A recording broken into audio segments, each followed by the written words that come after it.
Hey everybody! Today we're going to read a book called The Kissing Hand by Audrey Penn. This was sent to me by a very good friend of mine whose grandson loves it, and I think you'll love it too.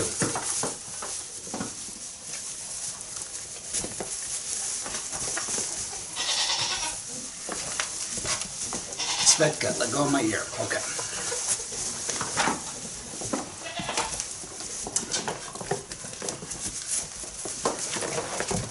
Chester Raccoon stood at the edge of the forest and cried. "I don't want to go to school," he told his mother. "I want to stay home with you. I want to play with my friends. I will play with my toys and read my books and swing on my swing." Ow! Simmer. You, Captain Morgan, simmer. "Please may I stay home with you?" Mrs. Raccoon took Chester by the hand and nuzzled him on the ear. "Sometimes we all have to do things we don't want to do," she told him gently, "even if they seem strange and scary at first, but you will love school once you start. You'll make new friends and play with new toys, read new books, swing on new swings. And besides, I know a wonderful secret that will make your night at school seem as warm and cozy as your days at home." You, stop.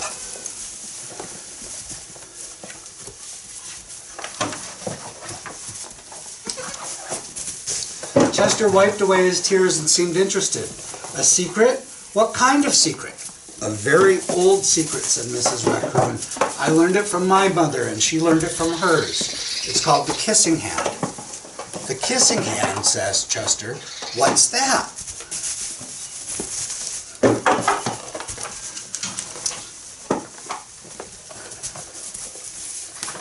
"I'll show you," Mrs. Raccoon said. "I'll show you." Mrs. Raccoon took Chester's left hand and spread open his tiny fingers into a fan. Leaning forward, she kissed Chester right in the middle of his palm. Chester felt his mother's kiss rush from his hand, up his arm, and into his heart. Even his silky black mask tingled with a special warmth. Hi. Yes.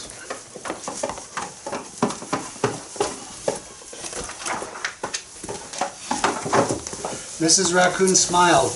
"Now," she told Chester, "whenever you feel lonely and need a little loving from home, you just press your hand to your cheek and think, 'Mommy loves you, Mommy loves you.' And that very kiss will jump to your face and fill you with toasty, warm thoughts."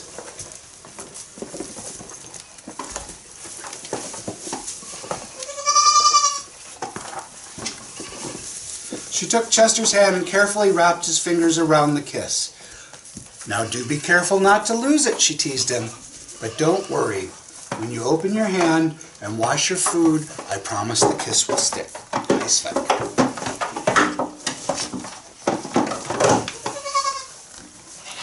Chester loved his kissing hand. Now he knew his mother's love would go with him wherever he went, even to school.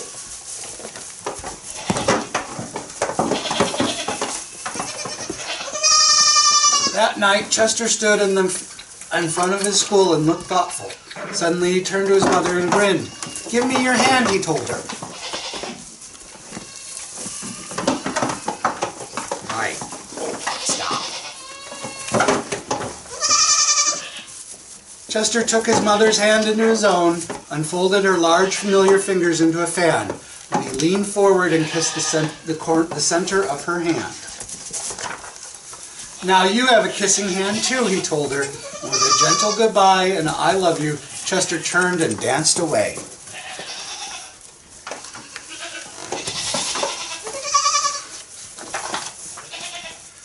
Mrs. Raccoon watched Chester scamper across a tree limb and enter school, and as the hoot owl rang in the new school year, she pressed her left hand to her cheek and smiled.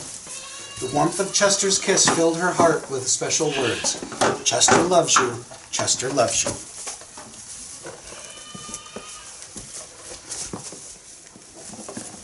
Hi. Little ragamuffins. There's Chester at school with all his new friends. When do you guys get to go to school, huh?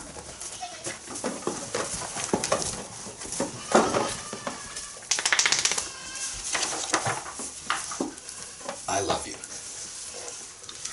All right, well, I hope everybody has a good day. It's snowing here again, but it's April, so it won't stick. Everybody take care now. Bye.